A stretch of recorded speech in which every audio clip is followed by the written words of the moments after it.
అత్యుత్తమ ప్లేస్మెంట్స్ తో ఎంఎన్సీ కంపెనీలలో ఉద్యోగమే లక్ష్యమా? ఇంజనీరింగ్ చదవాలనే మీ పిల్లల కలని కేజీ రెడ్డి కాలేజ్ తో నిజం చేసుకోండి. మనం కళ్ళతో చూసినవన్నీ నిజం కాదమ్మా. ఒక్కోసారి మన కళ్ళు కూడా మనల్ని మోసం చేస్తుంటాయి. నేను నమ్మను. నమ్మవా? ఒక్కసారి అలా దూరంగా చూడు. అక్కడ ఆకాశం నేల కలిసిపోయినట్టు కనిపిస్తోందా? కనిపిస్తుంది. కానీ కలవు కదా. అంటే మన కళ్ళు మనల్ని మోసం చేస్తున్నాయనే అర్థం. అవును. నువ్వు చూసిన సంఘటన కూడా అలాంటిదే అయి ఉంటుంది. అనవసరంగా అల్లుడు గారిని అపార్థం చేసుకోకు. చక్కటి కాపురం పాడు చేసుకోవద్దు. వెళ్ళి అల్లుడు గారిని క్షమాపణ అడుగు. నా మాట విను.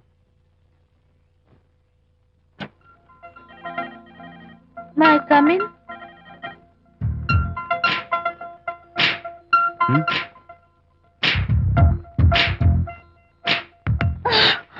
I'm so sorry. డెకరేషన్ జారిపోతుంది, ఎవరైనా చూస్తారు. నా మీద కోపం పోయిందా? జరిగిందంతా మర్చిపోతారు కదూ? మర్చిపోతాను. ప్రామిస్.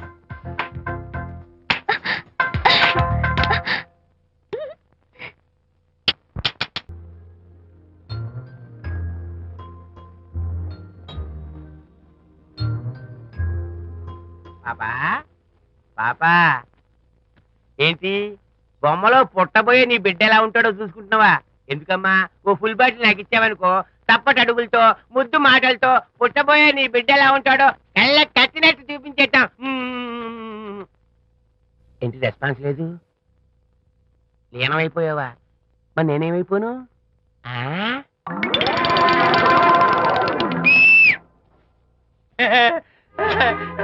భగవంతుడు బాట్లు అనేక రూపాల్లో కనిపిస్తారట. ప్రస్తుతం ఈ కప్పేలకు బాటిల్లా కనిపిస్తాను. దాన్ని మాత్రం అమ్మడానికి నేను ఒప్పుకోను. తప్పమ్మా, దేని మీద మమకారం పెంచుకోకూడదు. మందు మీద మమకారం పెంచుకోవడం వల్ల నన్ను చూడు, ఇంట్లో ఉన్నవన్నీ అమ్మేసుకుంటానా? వద్దమ్మా, నా మాటను.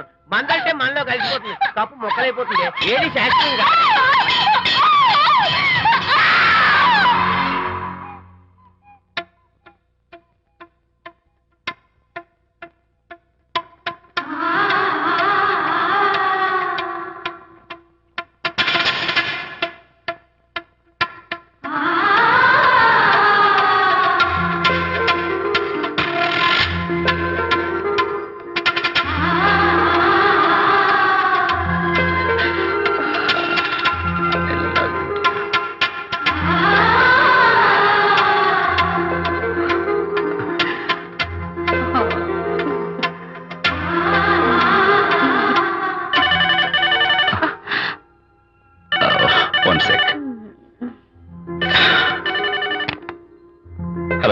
నేను విషయం మాట్లాడుతాను. బాబు, అనితమ్మ గారిని ఆ తాగుబో సచ్చినోడు తోసేశాడు. ఏమైంది? అమ్మగారు కింద పడిపోయారు. బాధతో మెలికి తిరిగిపోతున్నారు. ఓ మై గాడ్, నాకు చాలా భయంగా ఉంది బాబు. మీరు తొందరగా రండి బాబు. నేను వెంటనే బయలుదేరి వచ్చేస్తాను. ఈ టైంలో ఎక్కడికండి? అనిత కింద పడిపోయిందంట. నేను వెంటనే దగ్గరుండి హాస్పిటల్కి తీసుకెళ్ళాలి. వేరే ఎవరైనా తీసుకెళ్తారండి. ఇప్పుడు మీరు వెళ్ళొద్దు ప్లీజ్. అర్థం లేకుండా మాట్లాడుకో.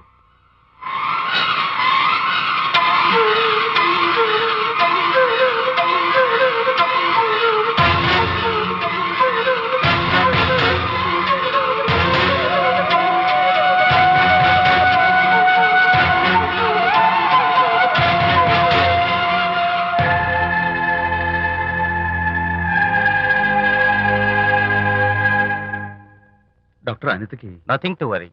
కాలికి దెబ్బ తగిలింది కాబట్టి పర్వాలేదు. అదే కడుపుకు తగిలింటే అబార్షన్ అయి ఉండేది. Thank God. Anyhow she is lucky. చూడండి, నెలలు నిండుతున్న కొద్దీ మీరు మీ షీస్ మై ఫ్రెండ్ డాక్టర్. అలాగా. పెయిన్ ఎక్కువగా ఉంటే ఈ టాబ్లెట్స్ వాడండి. అలాగే డాక్టర్. ఇంత చిన్న దెబ్బకి అంత ఇదైపోతావేంటి విజయ్? చిన్నదేం కాదు, జరగకూడదు జరుగుంటే చాలా పెద్ద అయ్యేది. నువ్వు ఉన్నావుగా. సర్లే. డాక్టర్ ఏం చెప్పారు తెలుసా? నువ్వు పిచ్చి పిచ్చి ఆలోచనలు పెట్టుకుని మనసు పాడు చేసుకోవద్దని, ఎప్పుడు సరదాగా ఉత్సాహంగా ఉండాలని, కష్టమైన పనులు ఏమీ చేయకూడదని, బాగా రెస్ట్ తీసుకోవాలని, సమయానికి మందులు వేసుకోవాలని, మంచి ఆహారం తీసుకోవాలని, జ్యూసెస్ తాగాలని, ఎక్సర్సైజ్ చేయాలి. ఇవన్నీ డాక్టర్ గారు చెప్పుండరు. నువ్వే కావాలని చెప్తున్నావు కదా. అఫ్ కోర్స్, ఇందులో డాక్టర్ చెప్పినవి కొన్ని, నేను కల్పించి చెప్పినవి కొన్ని. ఈ డెకరేషన్ అంతా ఎందుకో తెలుసా? నా కొత్త ఫ్రెండ్ కోసం. కొత్త కొత్త ఫ్రెండా? నేను కాకుండా? ప్రస్తుతం నీ కడుపులో రెస్ట్ తీసుకుంటున్నాడు. రేపు బయటకు వచ్చాక నా చెవి పట్టుకుని, ఎరా భడవా, మా అమ్మ నీ బెస్ట్ ఫ్రెండ్ అంటావే, మరి తను ఎలాగైనా చూసుకోవటం, నువ్వు చేసిన తప్పు శిక్ష ఉండో తెలుసా? నేను నీ బట్టల మీద ఆ తర్వాత నీ మీద పోసేస్తాను అన్నాడు అనుకో, ఆ అత్తల సువాసనలకి ఆ గుహాళింపులకి నేనేమైపోవాలి, నా బట్టలు ఏమైపోవాలి. కాబట్టి అమ్ముడు, నా లిటిల్ ఫ్రెండ్ కోసం ఇక నుంచి నువ్వు నా మాట వినాలి, తప్పదు. ఓకే? విజయ్, ఉం. నువ్వు నా తోడు లేకపోతే నేనేమైపోయేదాన్ను. నీ ప్రేమ అభిమానం చూస్తుంటే నాకేమనిపిస్తుందో తెలుసా? మళ్ళీ జన్మంటూ ఉంటే నీ కడుపున పుచ్చి పాపాయిని పుట్టాలనిపిస్తోంది. ఇంతకంటే ఎలా చెప్పాలో. ఏ ఊరుకో. ఏ no no, what is this? చీ చీ చీ. మా అనిత ఎప్పుడు ఇదొకటి అనితలాగే సరదాగా హుషారుగా అల్లరి చేస్తూ గోల్ చేస్తూ ఉండాలి. Okay? A come on, cheer up. That's good. Come on, let's go. రా తల్లి రా. అల్లుడితో చెప్పకుండా అలిగొచ్చేసావా? చాలా మంచి పని చేశావు. నా కడుపున పుట్టినందుకు నేను గర్వపడుతున్నాను. దానికి కారకుండైనందుకు నేను సిగ్గుపడుతున్నాను. ఆడపిల్ల అడిగి అత్తవారి నుండి వచ్చేస్తే 4 మంచి మాటలు చెప్పి పంపించాల్సింది పోయి వెనకేసుకొస్తావా వేరు పెనుగా అన్నాడు సుబ్బాయమ్మ భర్త తన భార్యతో. శాంతి, శాంతి. అల్లుడు గారా, రండి రండి. ఏమిటి శాంతి, మాట మాత్రమే చెప్పకుండా వచ్చేసావు? మాట వినని మనిషితో చెప్పి రావాల్సిన అవసరం నాకు లేదు. సర్లే, పద ఇంటికి. ఏ ఇంటికి? మన ఇంటికి. ఇల్లాలి మాటకు విలువలేని ఆ ఇల్లు దాని ఇల్లు ఎలా అవుతుంది? మీరు ఆపుతారా? శాంతి, నువ్వు చిన్న విషయాన్ని పెద్ద విషయం చేస్తున్నావు. చిన్న విషయమా? ఇది చిన్న విషయమా? పెళ్లిలో అది మీతో రాసుకు పూసుకు తిరుగుతుంటే చిన్న విషయమని సరిపెట్టుకున్నాను. నట్టి నడి బజార్లో మీరు దాన్ని కౌగులించుకుని ఓదారుస్తున్నానని చెప్తే చిన్న విషయమని సర్ది చెప్తున్నాను. ఇప్పుడు నా కౌగులి కంటే దాని లోగిలే ముఖ్యం అనుకోవడం చిన్న విషయమని నేను అనుకోవట్లేదు. శాంతి, ఆ రోజు నాతో షిడ్నీ షెల్డన్, జెఫ్రీ ఆర్చర్స్ నవలు చదివేదాన్ని ఆ మాత్రం నాకు తెలియదా అన్నావు. అంతంతలా పుస్తకాలు చదవడం కాదు, మనుషులను చదవాలి, వాళ్ళ మనసుల్ని అర్థం చేసుకోవాలి. బయలుదేరు. అబ్బో, ఇప్పటికే నిన్ను నీ ఫ్రెండ్ ని ఎక్కువగా అర్థం చేసుకున్నావు. అందుకేనండి చాలా ఎక్కువగా మాట్లాడుతున్నారు. ఏమిటి ఎక్కువ? ఆపండి. ఇది మా మొగుడు పిల్లల మధ్య సమస్య, మీరు అనవసరంగా జోక్యం చేసుకోకండి. ఇప్పుడు సమగా ఉందా? శాంతి, ఇంతకీ నువ్వు ఇంటికి వస్తావా రావా? వస్తాను, కానీ ఒక కండిషన్ మీద అయితేనే వస్తాను. ఇక మీరు అనితింటికి వెళ్ళకూడదు, తనతో మాట్లాడకూడదు. అంతేకాదు, మీ ఆ ఫ్రెండ్షిప్ ఆడ ఫ్రెండ్షిప్ పర్మనెంట్ గా కట్ చేసుకుంటేనే వస్తాను. శాంతి, మీరిద్దరు నాకు 2 కళ్ళు లాంటి వాళ్ళు, అందులో కన్ను పొడి చేసుకోబడి ఎలా? ఇవాళ 2 కళ్ళు అంటారు, రేపు 2 ఇళ్ళు అనరని ఏంటి గ్యారంటీ? ఆహా, అయితే ఫైనల్ గా చెప్తాను విను. అనిత నాకు ఫ్రెండ్, నేను తనతో మాట్లాడతాను, తన ఇంటికి వెళ్తాను, తన బాగోగులు చూస్తాను. నీకు ఇష్టమైతే నాతో రా, లేకపోతే మీకు మీ ప్రత్యేకమైన ఫ్రెండ్ మీద ప్రత్యేకమైన ఫ్రెండ్షిప్ మీద మోసు తగ్గి పెళ్ళం కావాల్సి వచ్చి నా కాళ్ళ దగ్గరికి వచ్చినప్పుడే నేను వస్తాను. ఛా, నీకు అంత డెకరేషన్ లేదు. పవిత్రమైన స్నేహానికి అర్థం తెలుసుకుని భర్త లేని ఆడదాని బతుక్కి అర్థం లేదని గ్రహించి నువ్వే వచ్చి నా కాళ్ళు పట్టుకుంటావు. Mind it.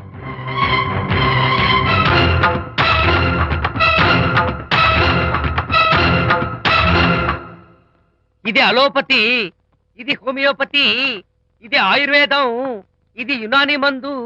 ఏమిటివి? Complan, Bournvita, Horlicks. ఇవన్నీ ఎందుకు? నాతో షాప్ ఓపెన్ చేయిస్తారా? అయ్యో, షాప్ ఓపెన్ చేయడం కోసం కాదమ్మా, విజయ్కి నీ పట్ల ఉన్న ప్రేమాభిమానాలు ప్రదర్శించడం కోసం ఇవన్నీ కొన్నాడు. విజయ్, ఏంటిది? నీకేమైనా మతిపోయిందా? శ్రీమతితో గొడవపడిన ఏ మొగుడికైనా మతి ఉంటుందా? శ్రీమతితో గొడవ పడ్డావా? ఎందుకు? గొడవ? ఆహా, అదేం కాదు, వాడు మాటలు పట్టించుకోకు. నేను నమ్మను, నువ్వేదో దాస్తున్నావు. డైట్. హరి, నువ్వు చెప్పు. అబ్బే, వాడికేం తెలుసు, నేను చెప్తాగా. చెప్పు. ఈవేళ పొద్దునే నేను టిఫిన్ తిందామని ఆ. పెళ్ళామా నాకు ఒక పెసరట్ వేసి పెట్టు అన్నాను. ఆ, తనేమో ఇంటైనా నేను ఇడ్లీ చేసి పెడతాను అంది. నేను పెసరట్ అని తను ఇడ్లీ అని, ఇద్దరు చిన్న గొడవ పడ్డాం. ఓ, అంతే కదా? అంతే అంతే కదరా? అంతే అనుకుంటా. అంతే. అమ్మయ్య, నేను ఇంకా ఏదో పెద్ద గొడవని కంగారు ఓ, పడ్డాను. no, no, no, no. Anitha, నీ చేత్తోటి ఓ మంచి strong coffee. One minute. Thank you. కూడా. నీకు నేను ఇస్తాను కదరా. ఎప్పుడు? ఇంట్లో కూస్తున్నావు. ఏం చేయను విజయ్? హరిశ్చంద్రుడు పూనాడు. అబ్బో, అనిత ఉత్తమ మనిషి కాదు, ప్రెగ్నెంట్. అవును. అసలే తన ప్రాబ్లమ్స్ తనకున్నాయి, పైగా మన ప్రాబ్లమ్స్ కూడా చెప్పి వరీ చేయాలా?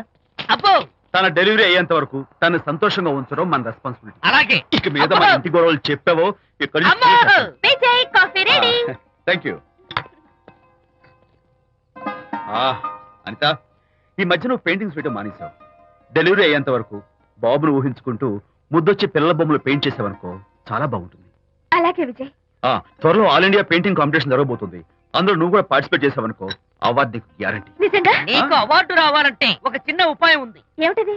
ఏముంది, నన్ను బాలకృష్ణుడిగా ఊహించుకుని విచిత్రంగా ఒక బొమ్మ గీయి అదేమిటో అర్థం కాక మోడర్న్ ఆర్ట్ అనుకుని నీకు ఫస్ట్ ప్రైజ్ ఇస్తాను. నవ్వించాను. మన కష్టాలు. సరే మొయ్ కాఫీ తీసుకో. అయ్యగారు కోడలు గారు ఇంటి నుంచి వెళ్ళిపోయినాక పదార్థాలు అన్ని ఖాళీ అయిపోయిన గిన్నెలాగా ఇల్లంతా బోసిపోయిందండి. అవునండి, అబ్బాయి గారు కోడలు గారు ఎప్పటికైనా పాలు పంచదారలాగా కలుస్తారంటరా? అందుకేరా భయంకరమైన కుట్ర పంతున్నాను. నువ్వు వెళ్ళి కారులో పెట్టి. అలాగే సార్. అరే నాన్న, ఏంటన్నా? నువ్వు ఒకసారి మీ మామగారి ఇంటికి వెళ్ళి రావాలిరా. ఏంట్రా అలా మౌనంగా ఉండిపోయావు? ఏం మాట్లాడమే? ఒకసారి నన్ను కాదనుకుని వెళ్ళిపోయిన తర్వాత శాంతి నాకు పెళ్ళాం కాదు, వాళ్ళ నాన్న నాకు మామ కాడు. ఓన్లీ మీ మామగారు కాదు, నా ఫ్రెండ్. ఒకసారి మా ఇంటికి వెళ్ళి రావాలి. ఎందుకు? ఎందుకంటే మీ పెళ్ళైన తర్వాత మీ ఇద్దరం కలిసి ఓ చిన్న వ్యాపారం పెట్టాం కదా. ఇప్పుడు మీరిద్దరు విడిపోయారు, మేము కూడా విడిపోవాలనుకుంటున్నాం. అందుకని ఈ డాక్యుమెంట్స్ మీద ఆయన సంతకం పెట్టించురా. ఈ మాత్రం దానికి నేనెందుకు? మళ్ళీ పంపించు. నువ్వు వెళ్తే తప్పేంటి నాన్న? నేను వెళ్ళాలని రూల్ ఏంటి నాన్న? నాన్న, నువ్వెందుకు వెళ్ళనంటున్నావో నాకు అర్థమైందే నాన్న. ఏంటి నాన్న నీకు అర్థమైంది వంకాయ? అక్కడికి వెళ్ళంగానే చమక్కుమని ఈయన గారి పెళ్ళం కనపడుతుంది. దాంతో వీడి గుండె ఢమక్కుమని కొట్టుకుంటుంది. ఆవిడేమో అని ఓ లుక్ వేస్తుంది. దాంతో వీడు అని జారి బెండ్ అయిపోతాడు. కొంచెం డెకరేషన్ ఎక్కువ అవుతుంది, తగ్గిస్తావా? ఆవిడ అని లుక్ వేస్తే అని జారిపోవడానికి నేను నీలా వీకేం కాదు, స్ట్రాంగ్ విల్ పవర్ ఉన్నవాడిని. అంత తేలిగ్గా బెండ్ అయితే వెళ్ళి సంతకం పెట్టించుకురా నాన్న. అలాగే నాన్న. అది ఇదిగో ఇక్కడి నుంచే బెండ్ అయిపోతున్నావు నాన్న. నో, అది శబాష్. ఇప్పుడు వెళ్ళు. అలాగే అలాగే. మనం అనుకున్నట్టు ఆ పేపర్లను ఇచ్చి పంపించావా? సర్లే, అవి డాక్యుమెంట్లు కాదు, విడాకుల పత్రాలను అమ్మాయి బెదిరిపోయేట్టు నేను చేస్తాను గానీ చెప్పావు కదరా, నేను చూసుకుంటా. నువ్వు పెట్టాయి. వెరీ గుడ్, ఉంటా. అల్లుడు గారు వచ్చారట్టుంది. ఒరే తంటి, ఎవరో వచ్చారు. నమస్కారం అండి. రండి రండి. అయ్యగారు, మీ అల్లుడు గారు వచ్చారండి. ఏంటి సార్? ఎవరొచ్చారని చెప్పావు? మీ అల్లుడు గారు వచ్చారని చెప్పారండి. అల్లుడు గారు కాదు, మీ అయ్య గారి ఫ్రెండ్ గారి అబ్బాయి గారు వచ్చారని చెప్పు. అలాగే. ఏం చెప్తావు? అల్లుడు గారు వచ్చారండి. గుడ్. ఏమిటి బాబు ఇలా వచ్చావు? చేతిలో ఆ కాగితాలు ఏమిటి? ఇలా కాగితాలతో వచ్చినందుకు నాకు బాధగానే ఉంది. వివాహం అనేది మనసుకు సంబంధించిన కాంట్రాక్ట్, వ్యాపారం అనేది మనీకి సంబంధించిన కాంట్రాక్ట్. వివాహ బంధంగా చెడిపోయేటట్టు ఉంది కాబట్టి ఫస్ట్ వ్యాపారం కాంట్రాక్ట్ రద్దు చేసుకుందాం అనుకుంటున్నారు మా నాన్నగారు. ఈ డాక్యుమెంట్స్ మీద సంతకాలు పెట్టండి. బాబు, ఏవో చిన్న చిన్న గొడవలు జరిగినంత మాత్రాన, ఏవో చిన్న చిన్న ప్రాబ్లమ్స్ వచ్చినంత మాత్రాన శాశ్వతంగా విడిపోవాలా? అవునండి, విడిపోవడం కన్నా వేరే మార్గం లేదు. సెకండ్ థాట్స్ ఏమి లేవా? No second thoughts. విడిపోక తప్పదు. జీవితం ఒక ఆట బాబు. ఇందులో ఫైనల్స్, సెమీఫైనల్స్ అని రెండుంటాయి. పోనీ ఇవి సెమీఫైనల్స్ అనుకుందామా? నో, ఇవే ఫైనల్. ఇంకొక మ్యాచ్ ఏమి ఉండదా మహానుభావ? ఇదే లాస్ట్ అండ్ ఫైనల్ మ్యాచ్. కాదాస్తు గట్టబడింది సాక్షి నలభై అపశకన పక్షి. ఇది ఏమన్నా శుభకార్యం అనుకున్నావా? హలో, మీ వాడు అన్నా, వచ్చాడు. వ్యవహారం నాకు అప్ చెప్పావు కదా, నేను చూసుకుంటాను. మధ్యలో నీ ఫోన్ ఎందుకు? నేనే బెండ్ అవట్లేదు. బెండ్ అయ్యే ఉన్నాడు already. No no no, I'm straight. సర్లేరా, కుర్రవాడు ఏదో ఆవేశంలో ఉంటే రక్త చెప్పాల్సింది పోయి నువ్వేంటి అసలు? మీ వాడు బెండ్ అవుతున్నాడు, బెండ్ అవుతున్నాడు. నో నో నో, నేనే బెండ్ అవట్లేదు. సంతకాలు పెట్టకపోతే నీ ఫ్రెండ్ బెండు తీస్తా. ఏమంటది? వ్యవహారం ఇంత దూరం వచ్చేసరికి కాళ్ళ కింద భూమి షేక్ అయి బేల చూపులు చూస్తుంది. ఊరుకురా, లేకపోతే ఏంటి అర్థం లేకుండా మాడతావు? నేను బెండ్ అవడం ఏంటి? స్టిఫ్ గా ఉంటాను. కాకపోతే వాళ్ళ అమ్మాయి కాస్త డెకరేషన్ ఇస్తాను. వస్తున్నా. ఎక్కడికి? ఆ మూతి ఇక్కడ పెట్టి మాట్లాడండి. ఏంట్రా ఏంట్రా ఏంటి ఫోన్ లోని గొడవ? రగ్గా, అవన్నీ నేను చెప్పాను అన్నారు. ఫోన్ పెట్టాయి కానివ్వండి. ఏమిటో పిల్లల్ని కన్నావు గానీ వాళ్ళ తలరాతల్ని కన్నావా అని. దీని మీద కూడా, పిల్లల్ని చూస్తే అలా, పిల్ల చూస్తే ఇలా. దీని మీద కూడా. ఇక చాలేమో అల్లుడు గారు. అరే, అల్లుడు గారు అంటే మిమ్మల్ని కూడా పిలుతాడేమో. ఇక చాలేమో నా ఫ్రెండ్ గారు అబ్బాయి గారు. చాలదు, ఇప్పుడు సరిపోతుంది. థ్యాంక్స్. ఇక్కడి నుంచి మీకు మాకు, మీ ఇంటికి మా ఇంటికి, మీ మనుషులకి మా మనుషులకి సంబంధాలు కట్. పట్టు. హలో, మీరిద్దరు అన్నా చెల్లెళ్ళా? ఫ్రెండ్సా? ఈ ఇంటికి ఇంట్లో వాళ్ళకి ఫ్రెండ్స్ అన్నా ఫ్రెండ్షిప్ అన్నా అర్థం తెలియదు. కాబట్టి నా మాట విని మీ ఫ్రెండ్షిప్ ని ఈ రోజే కట్ చేసుకోండి, లేకపోతే పెద్ద అయ్యాక నాలా బాధపడాల్సి వస్తుంది. ఏంటి సార్, మొగుడు పిల్లలు విడిపోతుంటే కలపడానికి ప్రయత్నం చేయాలి కానీ మీ ఫ్రెండ్ గారు అబ్బాయి గారు సంతకాలు చేయమన్నారు కదా అని విడాకుల మీద పశ్చిమ సంతకాలు చేసేస్తారా? అమ్మా! ఫ్రెండ్ గారి అబ్బాయి గారు కాదు, అల్లుడు గారు. అల్లుడు గారంటే ఆయన పీకుతారు, ఫ్రెండ్ గారు అబ్బాయి గారంటే మీరు పీకుతారు. నాకేం అర్థమైతే అవటం లేదు. ఓరి పిచ్చి విధవా, ఆ. అల్లుడు గారు సంతకాలు పెట్టించుకుంది విడాకుల పత్రాల మీద కాదు, ఆ. వ్యాపారంలో విడిపోయే పత్రాల మీద. నిజంగానా? అంటే అవి బిజినెస్ డాక్యుమెంట్సేనా? అమ్మయ్యా. అప్పుడే అంత రిలీఫ్ ఫీల్ కాకమ్మా. ఇవాళ వ్యాపారంలో విడిపోవటం కోసం వచ్చాడు, రేపొద్దున విడాకుల కోసం వస్తాడు. పంతాలు తగ్గించుకుంటే మంచిది. వాళ్ళకి ఎంత పంట ఉంటే మనకు లేదా? నోర్మోయ్! ఆ? అసలు ఇదంతా నీ వల్లే వచ్చింది, పనికి మానుందానా ఆ. అన్నాడు సరళ తండ్రి తన భార్యతో. ఈ నవల్లో కావాలంటే చదువుకో.